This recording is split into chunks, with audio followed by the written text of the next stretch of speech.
Hello, welcome to News Now on TV360. I am Fidelia Aguncha. Nigeria's secret police says it has arrested a notorious gun runner who has been on its wanted list for the last 10 years. Jonah Abe is allegedly involved in the arms and ammunition trade and is believed to supply weapons to militant groups across the country. Abe, who was arrested alongside his driver, Agio Savio, allegedly supplied arms to criminal groups, many of whom are located in the oil-rich Niger Delta, the southeast, and parts of central Nigeria. His arrest could be the first major link to explaining the sources of arms to militant groups as well as kidnappers and armed bandits in parts of the country. Hundreds of people have been killed following a series of armed conflicts in various parts of the country. The Nigerian army has arrested 18 suspected herders in Benue State. A statement by Army spokesperson Brigadier General Texas Chukwu said the suspects were arrested by troops attached to a special operation in the north-central part of the country. 6 of the suspects were arrested while destroying a farmland in Kwatasule, while the other 12 were arrested while also committing the same act in 2 wards of Benue State. They have been handed over to the police for further investigation. Meanwhile, police in Taraba have arrested 54 suspected herders in a massive clampdown. According to the State Commissioner of Police, David Akinremi, the suspects were arrested following violent attacks at Bawe, Penshen, and Muji 1 and Muji 2 villages in the Takuma local government area of the state. Akinremi said the suspects will be charged to court after investigations. Still on the herders' crisis, Edo State Governor Godwin Obaseki has asked security agencies to arrest suspected herdsmen responsible for the death of 3 persons in Igboha Esan Southeast local government area of the state. The governor's demand was contained in a statement issued by Crusoe Osage, a special advisor on media and communication strategy. Obaseki gave security agencies an ultimatum of 7 days to get those responsible for the killings. He directed a committee made up of the police, officials of the State Security Service, and other security agencies to work with members of all associations of cattle dealers and people to ensure the killers are brought to justice. The Nigerian police says it has arrested some thugs allegedly recruited by a 7 Nigerian senator, Dino Melaye. A statement by police spokesperson Jimo Moshood said the thugs were arrested by members of the Kogi State Police Command and Federal Special Anti-Robbery Squad following intelligence and surveillance reports. Moshood said the suspects have confessed to committing several robbery crimes across the state. He also revealed that they have confessed to being recruited as political thugs by Senator Melaye and another Kogi politician, Mohammed Audu. The police have now filed charges of criminal conspiracy and unlawful possession of prohibited firearms against Melaye and Audu. A federal high court in Abuja has adjourned the trial of suspected murderer Miriam Sander till April 19, 2018. The judge, Justice Halilu, gave the ruling after request by the prosecution for an adjournment to allow it prepare its first witness. Sander is facing trial for allegedly killing her husband, Biliamin Bello, a son of the former chairman of the People's Democratic Party, Aliru Bello. She has been granted bail by Justice Yusuf based on medical reports which indicated that she is pregnant and ill. The Inspector General of Police, Ibrahim Idris, has ordered the withdrawal of all police officers attached to VIPs, including public officials. The Inspector General gave the directive at a conference with senior police officials on Monday. He said the order has become necessary owing to the rising cases of insecurity in the country. The police chief also revealed that a memo will be sent to the president for an approval, which will then be forwarded to all VIPs as a guideline for an enforcement of the order. He added that businessmen, corporate organizations, and individuals who require special police protection would be considered by the Special Protection Unit of the force. Nigeria has pulled out of signing a continental trade deal just days before it is due to be launched in the Rwanda capital, Kigali.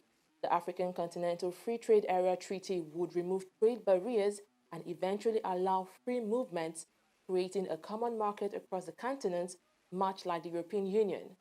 but Nigerian labor unions have complained that it was bad for the economy and would lead to job losses. Jumia Nigeria has unveiled its new app known as Jumia One. Jumia One is a mobile app that is regarded as an all-in-one style app. The app performs functions like airtime recharge, bill payments, shopping, listening to radio, booking a hotel, online betting, paying churches, among other outstanding functions. A 2017 report by a London-based Economist Intelligence Unit (EIU) predicted that Nigeria's e-commerce market value could rise to 15.45 trillion naira. Over 83% of Nigerians are also predicted to favor online shopping. This clearly shows that e-commerce is on the rise in Nigeria. So I have the privilege to... In its latest mobile report, Jumia says the number of visitors to its online mobile platform has increased by 11%, while those who use their desktop computers or laptops did to 18% in 2017, compared to 29% in 2016. While there was a lot of economic issues and downturn in the economy, and we had a lot of people who had to curtail on certain expenses as far as their disposable income was being, impacted by the downturn in the economy. Yet, the one thing that people voted with their pocket to say we will not do without is what? A smartphone. All the functionalities that were on the tablet before are now on the smartphone. So everyone's just going, I just buy one smartphone, $100 smartphone, and that's it. I have all the same functionalities as I have on the tablet. Leveraging on the statistics, Jumia has now launched its Jumia One, a mobile app that is regarded as an all-in-one style app. The app performs functions like airtime recharge to bill payment.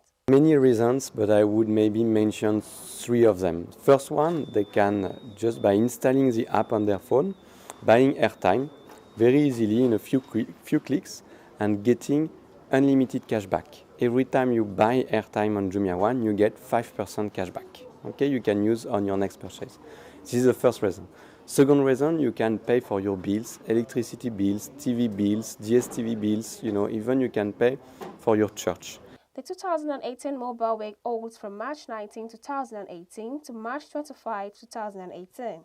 During the period, customers can enjoy discounts of up to 60% off. Jumia will be hoping to use Bonanza to increase its growing reputation in e-commerce markets and also boost the number of smartphone users in the country.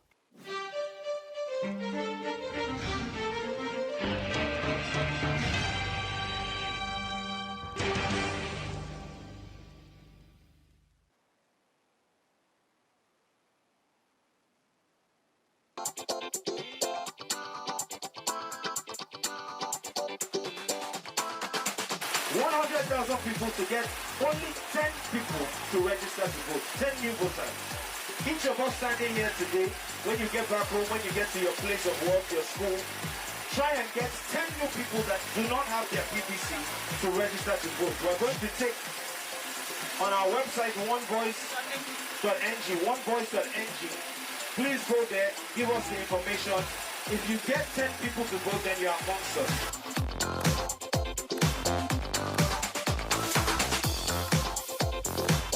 So at least start with your voter's card and begin to use that to bargain about the type of person you want to see on February 16, 2019 and March 2nd on the ballot paper. So we want to focus on people who haven't voted before. It's 100,000 people who are looking to pledge that because that gives us a minimum of 1 million new voters.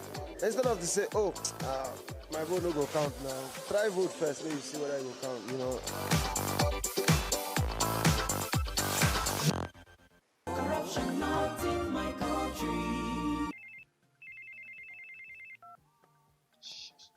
Hello, Alahaji. Right now I'm in Abuja. No.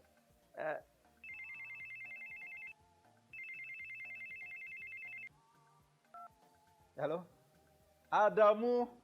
Right now I'm in Kano. Yes.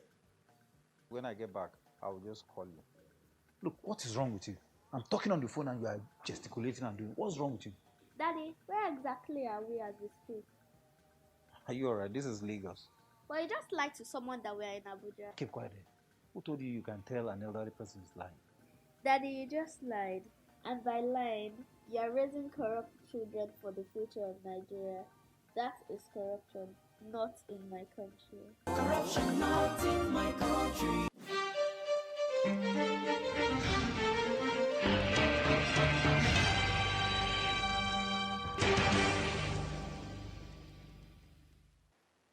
Glad to have you back. The Central Bank of Nigeria has announced April 3rd and 4th as dates for the first Monetary Policy Committee meeting in the year. Isaac Okorafor, CBN spokesperson, said the new dates were fixed after the Senate resolved to confirm the presidential nominees needed for the committee to form quorum. The MPC was unable to hold its first meeting last January because it could not form a quorum due to the Senate's refusal to confirm the nominees sent by the President to the National Assembly. However, due to the importance of the MPC meetings to the economy, the Senate reconsidered its stance last week on the CBN nominees and gave its Committee on Banking and Financial Institutions 1 week to screen them. Nigeria has stepped up efforts to revive the country's refineries to boost local oil production.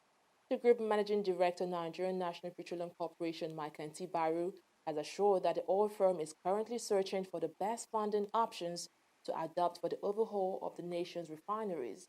He said the NNPC would not relent in its quest to get the refineries back to their optimal nameplate capacities. Nigeria is currently producing 2.2 million barrels of oil per day, but has a 2018 target of at least 2.3 million barrels per day.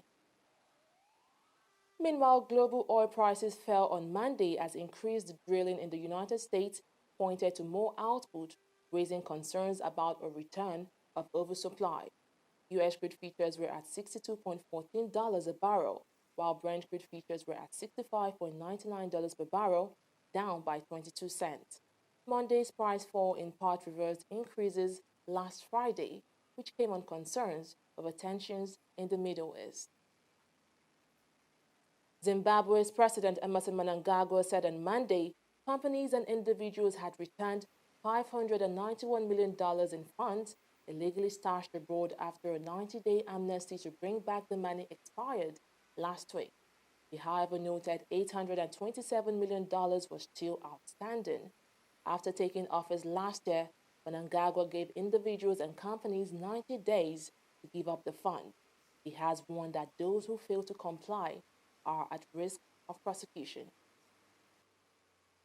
A judge ordered a provincial government in South Africa to pay $15 million in damages to families of at least 144 psychiatric patients who he said died of negligence after being moved to unregistered facilities in early 2016. About 1,300 psychiatric patients were shifted from a unit of the Life Healthcare Group to charities as part of cost-cutting measures by Gauteng's Health Department, sparking public outrage. Retired Deputy Chief Justice Digang Masiniki, who headed an inquiry into the death, ruled on Monday that the Gauteng provincial government, which oversees the capital Pretoria and economic hub Johannesburg, had violated the constitutional rights of the patients who died under its custody. Moving on to sports now, Nigeria Super Eagles have begun preparations ahead of the 2018 World Cup. The 2013 African champions are in Warsaw, Poland, ahead of an international friendly against the European side. The game takes place on Friday, March 23, 2018. After the match, the Eagles will travel to London to take on Serbia on May 27. Real Madrid star Cristiano Ronaldo has recorded his 50th hat-trick for club and country after striking 4 times in a 6-3 win over Girona on Sunday. The hat-trick gave Ronaldo a half-century of 3-goal performances in all competitions over the course of his career, with 44 for Madrid, 5 for Portugal, and 1 for Manchester United. It was Ronaldo's 34th hat-trick in La Liga, while he also has 7 in the Champions League, 4 in World Cup qualifying, 2 in Copa del Rey, and 1 apiece in Premier League, the Club World Cup, and European Champions qualifying. Juan Martin Del Potro ended Roger Federer's best-ever start to a season to clinch the Indian Wells title. The Argentine took the first set 6-4 before the world number one, who had won his first 17 matches of the year, clinched an incredibly close second set tiebreak 10-8. It denied Federer a record sixth title in Indian Wells and gave the Argentine, who had to save 3 match points, his first ATP Masters 1000 title. Well, that's it on News Now. Many thanks for watching. I am Fidelia Aguncha.